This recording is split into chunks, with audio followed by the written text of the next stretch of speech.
Bonjour à tous, bienvenue dans le conseil du coach. Aujourd'hui, on va parler de la différence entre le soulevé de terre classique et le soulevé de terre de type sumo.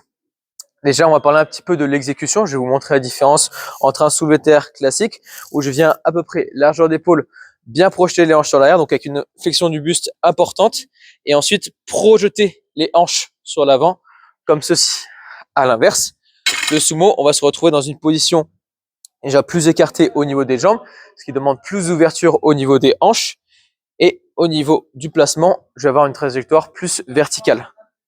Vous allez voir comme ceci, je suis beaucoup plus redressé et aussi mon amplitude est beaucoup plus réduite. Donc déjà, la différence principale, c'est qu'en termes de levier, en termes d'amplitude, l'amplitude au sumo est beaucoup plus courte que sur le soulevé de terre normal. Ce qui fait que de manière générale, la plupart des gens vont pouvoir pousser plus lourd sur du soulevé de terre sumo que sur du soulevé de terre classique. Ensuite, il y a aussi une différence en termes de muscles recrutés.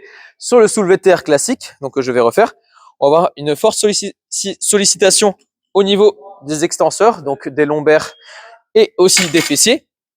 Alors qu'au niveau du sumo, je vais avoir un gros travail au niveau des adducteurs, ayant une bonne ouverture de hanche, et au niveau des cuisses, ce qui explique du coup que ma trajectoire est beaucoup plus verticale. En tout cas, mon placement est beaucoup plus vertical au point de départ.